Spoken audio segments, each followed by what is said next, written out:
Hello, my dear students. How are you all? I hope you are all fit and fine at home. And I am Garrett Bhatt, and today we are going to discuss about the oceanic waterways. Like we have started our fifth chapter, which is named as Modes of Transportation in Standard 12th Geographic textbook, and we have started the waterways discussion regarding waterways. And in last session we have discussed about the inland waterways and world's major inland waterways. And today we are going to discuss about the oceanic waterways. अब ये जो oceanic waterways होते हैं वो basically समंदर के रास्तों पे समंदर के रास्ते जो भी सारा ट्रेड होता है उसके बारे में बात करते हैं। और क्योंकि ये रास्ते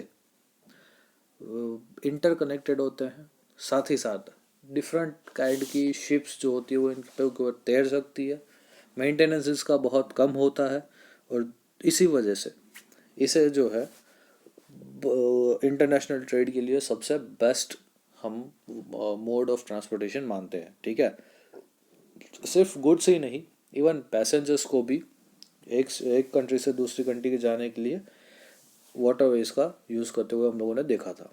ठीक है, अब इस ट्रांसपोर्टेशन, ये एक ऐसा ट्रांसपोर्टेशन है जहाँ पे एनर्जी की यानी कि पेट्रोल डीजल वगैरह की जो रिक्वायरमेंट होती है वो बहुत ही कम होती है।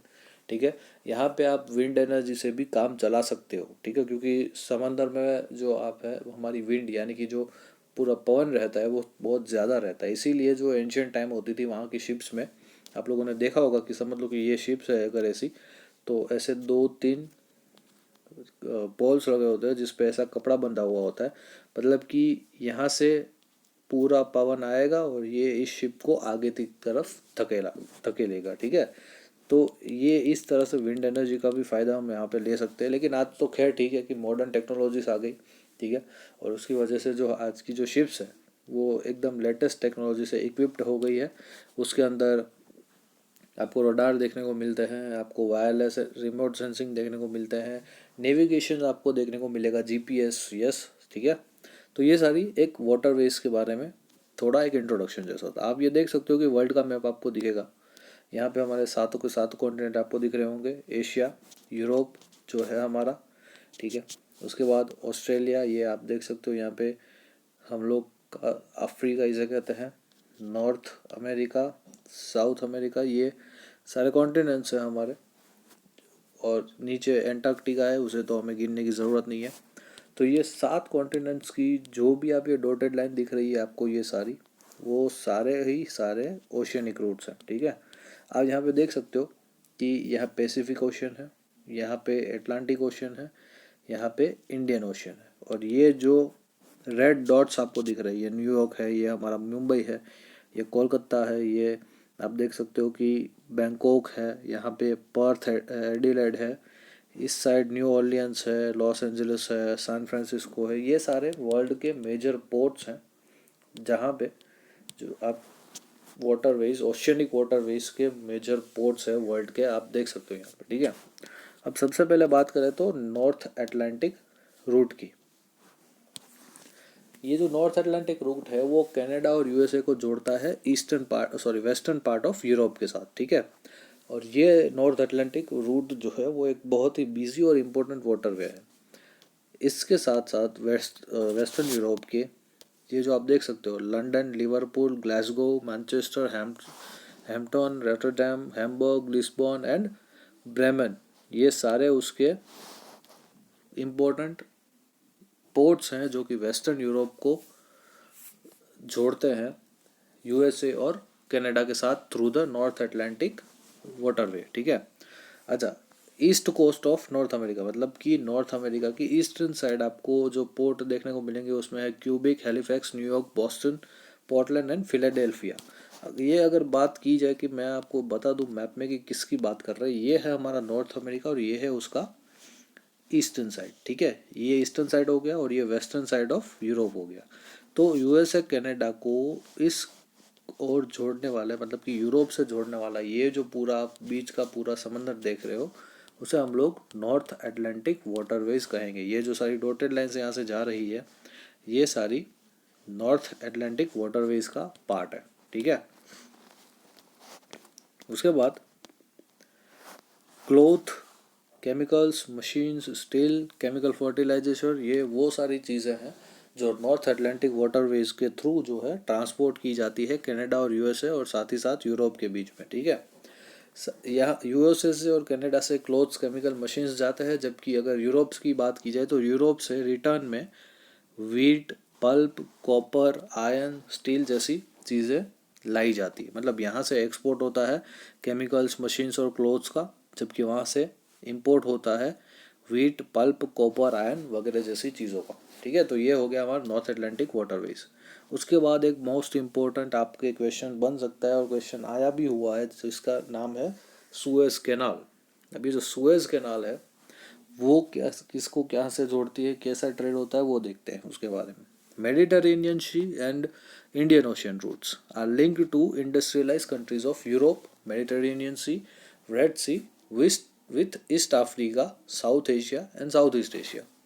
मतलब कि मैं आपको ये मैप में बता दूं कि ये जो आपको वाटर बॉडी दिख रही है ये मेडिटेरेनियन सी है, ठीक है। अब इस मेडिटेरेनियन सी से अगर साउथ ईस्ट एशिया को जोड़ना हो, साउथ ईस्ट एशिया को जोड़ना हो, तो आपको ये घूम के आना पड़ता है यहाँ पे, ठीक है। अब ये ना करना पड़े क्योंकि ये इतना घूम के आने में एक तो सबसे ज़्यादा टाइम वेस्ट होगा, दूसरा आपका जो भी सारा फ्यूल है वो वेस्ट होगा। हो सकता है बीच में कोई पायरेसी हो जाए तो उसके कारण लूट फाट हो जाए, ठीक है, तो वो भी एक रिस्क रहता है। तो अब यहाँ से जो सारी चीज़ें यहाँ पहुँचाए कैसे, ये अब इसको शॉर्ट कैसे करें, इसका मसला खड़ा हुआ। तो एक कैनाल बनाई गई है, एक आप अलेक्जेंड्रिया देख रहे होंगे, वहाँ से ये मेडिटेरेनियन को रेड सी, अब ये जो पोर्शन है ना वो रेड सी है, ये मेडिटेरेनियन है, इन दोनों को जोड़ती हुई एक कैनाल बनाई गई जिसका नाम हुआ सुएज कैनाल, ताकि यहाँ से जो है पूरा बिजनेस या इतने में ख़त्म हो जाए और इतना राउंड ना लेना पड़े, इसके लिए, ठीक है। जानते हैं सुएज कैनाल के डिटेल के बारे में। सुएज कैनाल किसको कनेक्ट करती, सबसे पहले तो कैनाल का इंपॉर्टेंस जान लेते हैं। कैनाल किसे कहते हैं? The waterways developed by man that connect seas and ocean are known as canals. अब आप लोगों ने देखा होगा कि यहाँ पे मेडिटेरेनियन सी है, ठीक है, और यहाँ पे रेड सी है, इन दोनों को बीच में से जोड़ता हुआ सुएज कैनाल, ठीक है। तो दो सीज या तो दो ओशियंस को जोड़ता हुआ जो भी एक कंस्ट्रक्शन वर्क होता है उसे हम लोग कहते हैं कैनाल, ठीक है। अब सुएज कैनाल की अगर बात की जाए तो मेडिटेरेनियन सी और रेड सी को जोड़ता है। यहाँ से एमसीक्यू बन सकता है गाइस कि मेडिटेरेनियन और रेड सी को कौन सी कैनाल जोड़ती है, तो आपका आंसर आएगा सुएज कैनाल, ठीक है, भूलना मत। अब इसको बनाने की क्रेडिट यानी कि इसका बनाने का श्रेय जाता है एक फ्रेंच इंजीनियर थे जिसका नाम था फेर्डिनांड दे लेसेपे। उन्होंने 1869 में सुएज कैनाल का जो कंस्ट्रक्शन वर्क है वो कंप्लीट किया था, और इसकी वजह से, मतलब कि सुएज कैनाल की वजह से जो वेस्टर्न यूरोप और साउथ ईस्ट यूरोपियन कंट्रीज थी उनका जो डिस्टेंस था वो ऑलमोस्ट हाफ हो गया था, ठीक है। दूसरी दो इम्पोर्टेंट चीज़ें जो एमसीक्यू में आ सकती है वो है पोर्ट शहीद और सुएज पोर्ट। पोर्ट शहीद जो है वो आप ये देख सकते हैं कि ये मैं आपको थोड़ा जूम करके दिखा दूँ कि ये जो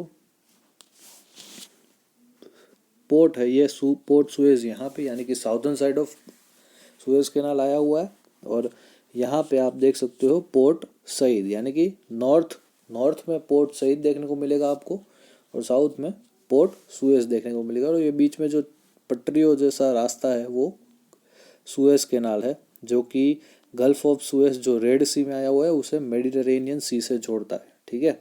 और ये एरिया अगर वर्ल्ड के मैप की बात की जाए तो वर्ल्ड के मैप में आपको यहाँ पे देखने को मिलेगा ये एरिया, ये जो आप देख रहे हो ये मेडिटेरेनियन सी आ गया पूरा, और ये पूरा रेड सी आ गया, और इन दोनों के बीच से जा रहा है हमारा सुएज कैनाल, ठीक है गाइस। आगे बढ़ते हैं। Cape of good hope route, एक मोस्ट इम्पोर्टेंट रूट आता है Cape of good hope route. अब ये जो Cape of good hope route है ये सुएज कैनाल बनने से पहले इसे इस्तेमाल किया जाता था, और ये जो है वो वेस्टर्न यूरोप को west African countries, south east Asia, Australia और न्यूजीलैंड से जोड़ता था ये रूट पूरा। और इस रूट से precious minerals like gold, copper, diamond, tin, chromium, manganese और दूसरी बहुत सारी agriculture products like cotton, palm oil, groundnut, coffee and fruit को ट्रेड किया जाता था। मैं आपको बता दूं मैप में ये केप ऑफ गुड होप कौन सा है। ये देखिए, ये आपको दिख रहा हो, ये यूरोपियन साइड है। अब यहाँ के मैंने आपको बताया था कि यहाँ से घूम के पूरा यहाँ पे ये आपको केप टाउन दिख रहा होगा, वही इसी के बाजू है कैप ऑफ गुड होप। समझ लो कि ये यूरोप है, वहाँ से पूरा ये आप देख सकते हो कि यहाँ से यहाँ कैप ऑफ गुड होप पे आएगा, यहाँ से इंडिया जाएगा साउथ ईस्ट एशिया में, और वहीं से ऑस्ट्रेलिया जाएगा, और यहीं से आपको न्यूजीलैंड में आपको पूरा ये जो पूरा रूट दिख रहा है आपको रेड लाइन से, वो cape of good hope route है जो यूरोप को South Africa, South Asia, Australia और न्यूजीलैंड से जोड़ता है। ठीक है, तो आई होप आप लोगों को ये माइंड में बिठ गया होगा ये मैप। उसके बाद एक इम्पोर्टेंट रूट आता है जिसका नाम है साउथ अटलांटिक रूट। अब ये जो रूट है वो वेस्टर्न यूरोप कंट्रीज़ को वेस्ट अफ्रीकन कंट्रीज़ के साथ जोड़ती है। ठीक है, कौन से पोर्ट, ब्राज़ील, अर्जेंटीना और उरुग्वे के पोर्ट के साथ। This route is not so significant because the countries on African coast and South African coast are sparsely populated. ठीक है, वहाँ पे पॉपुलेशन आपको देखने को ज़्यादा मिलेगी। दूसरा, ये कंट्रीज़ इतनी इकोनॉमिकली डेवलप्ड भी नहीं है कि इनके बीच में इतना ज़्यादा कुछ ट्रेड हो सके। South east Brazil and south Africa के बीच थोड़ा ट्रेड होता है, क्यों, क्योंकि ये दोनों ही ऐसी कंट्री है, दोनों साउथर्न कॉन्टिनेंट्स में जो कि इंडस्ट्रियली डेवलप्ड है, और साथ ही साथ इन दोनों के बीच में जो पूरा आप कह सकते हो कि एक इम्पोर्टेंट ट्रेड है वो रियो डी जेनेरियो और केप टाउन के बीच में ही होता है। ठीक है, क्योंकि दोनों कंट्रीज़ जो है उन दोनों कंट्रीज़ के पास सिमिलर काइंड ऑफ रिसोर्सेज होते हैं, और जो भी सारे साउदर्न कॉन्टिनेंट्स के कंट्री है, मतलब साउथ अमेरिका ले लो आप, साउथ अफ्रीकन कॉन्टिनेंट ले लो, ये दोनों साउदर्न कॉन्टिनेंट है, और इनके पास जो है रिसोर्सेज ऑलमोस्ट सेम है। दोनों के एक्सपोर्ट सिमिलर्स होंगे, दोनों की जो इंपोर्ट है वो भी सेम होगा, लेकिन फिर भी कुछ चीज़ें ऐसी है जैसे कि कॉफ़ी, कोकोआ ब्राज़ील से आता है, जबकि वीट, मीट, वूल, जूट जो कि अर्जेंटीना से एक्सपोर्ट होता है। ठीक है, to the industrial region of North America and Europe. Finish goods and semi food goods are imported in return. मैं आपको बता दूं मैप में वर्ल्ड के कि ये कौन से रूट की बात कर रहे हैं। ये बात कर रहे हैं ये वाले रूट की, ये जो आप देख रहे हो ना, ये पूरा रूट आप देख रहे हो, ये एक ऊपर वाला रूट जा रहा है यहाँ से। ठीक है, तो ये एक ऐसे रूट है जो साउथ अमेरिका को अफ्रीकन कॉन्टिनेंट से जोड़ते हैं। ठीक है, आप देख सकते हो कि यहाँ से मोस्ट प्रोबेबली रूट सारे ऐसे आपको दिखने को मिलेंगे। तो ये क्या है, ये हमारा जो साउथर्न कॉन्टिनेंट्स के बीच वाला जो रूट है उसके बारे में बात हो रही है। अब आती है नॉर्थ पैसिफिक ओशियन रूट के बारे में। नॉर्थ पैसिफिक ओशियन रूट जो है वो west coast of North America को वैंकूवर, पोर्टलैंड, सैन फ्रांसिस्को जैसे पोर्ट को ईस्ट एशिया के Yokohama, Kobe, Shanghai, Hong Kong, Manila और सिंगापुर जैसे पोर्ट को साथ जोड़ती है। ठीक है, नॉर्थ अमेरिका को ईस्ट एशिया के साथ जोड़ती हुई है, और बहुत सारे ऐसे ओशन रूट्स है जो कि नॉर्थ पैसिफिक ओशियन में से पास्ट होते हैं, और उन सब ये जो सारे ओशन रूट्स हैं जो नॉर्थ पैसिफिक ओशियन से पास होते हैं वो होनोलुलु में मिलते हैं। कहाँ पे मिलते हैं? होनोलुलु में मिलते हैं। और industrial products like cloth, electrical appliances are exported from Asian countries like Japan, Hong Kong, South Korea and Taiwan. And rubber, coconut, sugar, tea, silk, tobacco and toys are exported from Southeast Asia. ठीक है, while fruits, meat, milk products, wheat, pulp, crude oil and minerals are exported from north American countries. ये आप लोगों को याद रखना पड़ेगा कि एशिया से क्या चीज़ें एक्सपोर्ट हो रही है और क्या चीज़ें इंपोर्ट हो रही है। ठीक है, मतलब यहाँ का एशिया का एक्सपोर्ट यूएसए का जो है, मतलब नॉर्थ अमेरिका का जो है इंपोर्ट हो जाएगा, और नॉर्थ अमेरिका का एक्सपोर्ट एशियन कंट्रीज़ के लिए इंपोर्ट हो जाएगा। मैं आपको ये रूट आपको मैप में दिखा दूँ एक बार। यहाँ पे अगर बात की जाए तो ये सारे आप देख रहे होंगे, वैंकूवर है, यहाँ पे सैन फ्रांसिस्को है, लॉस एंजलिस है। ये जो डॉटेड लाइन्स यहाँ से जा रही है, ठीक है, ये डॉटेड लाइन्स जो यहाँ से ज्वाइन होती है यहाँ पे, ठीक है, जापान का पोर्ट है, व्लादिवोस्तोक है, इसके बाद आपको या चाइना में शंघाई के पास मिलेगा। तो ये सारी जो है वो पूरा नॉर्थ पैसिफिक ओशियन है, और वहाँ से वेस्टर्न पार्ट ऑफ यूएसए को ईस्टर्न पार्ट ऑफ एशिया से जोड़ते हैं, ठीक है। आपको याद रखना पड़ेगा कि नॉर्थ पैसिफिक ओशियन रूट कौन से पार्ट को जोड़ता है, तो western side of USA to eastern Asia को जोड़ता है पूरा, ठीक है। और उसके बाद आता है हमारा साउथ पैसिफिक ओशियन रूट। अब ये जो साउथ पैसिफिक ओशियन रूट है वो नॉर्थ अमेरिका और साउथ अमेरिका को जोड़ता है ऑस्ट्रेलिया और न्यूजीलैंड के साथ, ठीक है। इसमें बहुत सारे ऐसे आइलैंड्स भी हैं जो पैसिफिक ओशियंस में स्कैटर्ड फॉर्म में आपको देखने को मिलेंगे, जिसको पैनामा कैनल्स के साथ कनेक्ट किया जाता है। और ships also go to Hong Kong, Philippines, Indonesia through this route, ठीक है। Shipment of wheat, meat, wool, fruit and milk products and industrial product is done through this route and distance between Panama and Sydney is about 12,000 kilometre. ये कहीं पे आपको नहीं पूछा जाएगा कि इन दोनों के बीच में डिस्टेंस कितना है, बट कि ये पूछा जा सकता है कि ये कौन से रूट की लाइन है, तो आपको याद रखना पड़ेगा South Pacific Ocean route. Map में अगेन एक बार आपको मैं दिखा दूँ, ये जो आप देख रहे हो, ये जो डॉटेड लाइंस दोनों जा रही है जो यहाँ पे कनेक्ट हो रही है, ठीक है। ये ब्रिस्बेन, ऑकलैंड, मेलबोर्न और इस साइड जो है हमारा कराकस, कलोज, ये पनामा कैनल आपको यहाँ पे देखने को मिलेगी। इन दोनों जो सारे हमारे पोर्ट्स हैं उनको ये साउथ पूरा पैसिफिक ओशन है, साउथ पैसिफिक ओशन है, उसके साथ कनेक्ट करती है, ठीक है। अब देखते हैं एक मोस्ट इम्पोर्टेंट आफ्टर सुएज जो उसका नाम है पनामा कैनल। ये पनामा कैनल नॉर्थ और साउथ अमेरिका को जोड़ती हुई एक कैनाल बनाई गई थी, और ये जो है वो पैसिफिक ओशन को वेस्ट अटलांटिक ओशन के साथ, सॉरी मतलब पैसिफिक ओशन को वेस्टर्न, पैसिफिक ओशन को ईस्टर्न साइड पे अटलांटिक ओशन के साथ कनेक्ट करती है, ठीक है।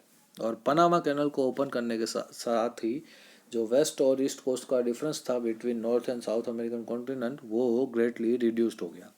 और पनामा कैनल के साथ, पनामा कैनल एक बेसिकली लॉक सिस्टम के आधारित एक कैनल है, तो जो आप अगर शिप को उस कैनाल के बीच में ला देते हो तो वो दोनों साइड से क्लोज हो जाएगी, और फिर वो पूरा घूम के उस शिप को, आप मैं आपको वीडियो शेयर कर दूंगा, अगर ऐसा हो तो आप यूट्यूब में पनामा कैनाल भी सर्च कर सकते हो, आपको पता चलेगा कि वो एक कैसा इंजीनियरिंग मार्वल है, ठीक है। और एक शिप को इस कैनाल से पास होते हुए 7 to 8 आवर्स लगते हैं। आप देख सकते हो यहाँ पे ये, पहले तो मैं आपको बता दूं कि वर्ल्ड मैप पे इसका स्थान कौन सा है। वर्ल्ड मैप आप देख रहे हो, ये नॉर्थ अमेरिका का है, ये साउथ अमेरिका है। इन दोनों को जोड़ती एक सिंगल सी पट्टी आपको यहाँ पे दिख रही होगी। अब अगर किसी को यहाँ से यहाँ जाना है, ठीक है, यहाँ से यहाँ जाना है, तो उसे ये पूरा रूट घूमना पड़ता था, पूरा ये घूमना पड़ता था। यहाँ यूरोप में भी जाना हो तो पूरा घूमना पड़ता था। लेकिन जैसे सुएज कैनाल में हुआ था कि इतना सारा फ्यूल वेस्ट ना हो, टाइम वेस्ट ना हो, इसकी वजह से हम लोग कुछ बीच में से कट कर देते हैं। तो ऐसे ही यहाँ से ये आप जो सबसे कम ज़मीन का टुकड़ा जहाँ पे देखने को मिला वहाँ पे पनामा कैनल बनाई गई, जिसके कारण क्या होता था कि सपोज़ यहाँ से भी कोई अगर चीज़ जाती है तो वो इस रूट के थ्रू यहाँ यूरोप पहुँचाई जा सकती है। और दूसरी western side of North America से इस रूट के थ्रू यूरोप में और साउथ अफ्रीका में भी आप चीज़ें पहुंचा सकते हो, शिपमेंट्स पहुंचा सकते हो। तो ये थी हमारी पनामा कैनल के बारे में। और यहाँ पे आप देख सकते हो यही पनामा कैनल कितना, ये पैसिफिक ओशन है और इसके यहाँ पे अटलांटिक ओशन है पूरा। तो ये जो पूरी आपको ब्लैक लाइन दिख रही है वो कुछ नहीं बल्कि हमारी पनामा कैनल है, ठीक है। और ये यहाँ पे देखने को अगर ये बात की जाए तो ये पूरा रेलवे रूट है, ठीक है, मतलब इतना पूरा जो रेलवे रूट देखने को मिलेगा। उसके बाद ये पूरा कैनाल एरिया है जो डॉटेड लाइंस में आपको दिख रहा है, ठीक है। तो ये था गाइस हमारा ओशियनिक वाटरवेज के बारे में जो भी हम लोगों ने बात की और डिस्कशंस किया हम लोगों ने। ओशियनिक वाटरवेज के बारे में थोड़ा शॉर्ट इंट्रोडक्शन लिया। वर्ल्ड के हमारे मेजर जो पोर्ट्स है वो आपको इस मैप में से मिल जाएंगे, और मैंने आपको मैप के साथ समझाया कि नॉर्थ अटलांटिक रूट कौन सा है, सुएज कैनाल कहाँ पे आई हुई है, कौन सा Cape of good hope route है, South Atlantic route, North Pacific Ocean route, South Pacific Ocean routes के बारे में हम लोगों ने डिस्कस किया, और एंड में हम लोगों ने डिस्कस किया पनामा कैनाल के बारे में, ठीक है। तो आई होप आप लोगों को समझ में आया होगा। बहुत सारे आपको यहाँ से क्वेश्चंस मिलेंगे कि भाई कौन सा पोर्ट कौन सी कॉन्टिनेंट में आता है, कौन सी रूट कौन से कॉन्टिनेंट्स को जोड़ता है। ये आपको यहाँ से अपने हिसाब से क्वेश्चंस बना के क्रिएट करने होंगे ताकि आपको पता चले कि यहाँ से कौन से क्वेश्चन प्रॉबेबली आ सकते हैं। ठीक है, तो अगर वीडियो अच्छा लगा हो तो लाइक शेयर और सब्सक्राइब कर दीजिएगा, और शेयर भी आप कर सकते हो अगर आपके फ्रेंड्स को हो कोई उनके साथ। एंड आई होप आप लोगों को समझ में आया होगा और मज़ा आया होगा। मिलते हैं अगले चैप्टर में, अगले सेशन में एक नया टॉपिक के साथ। ठीक है, और तब तक के लिए जय हिंद।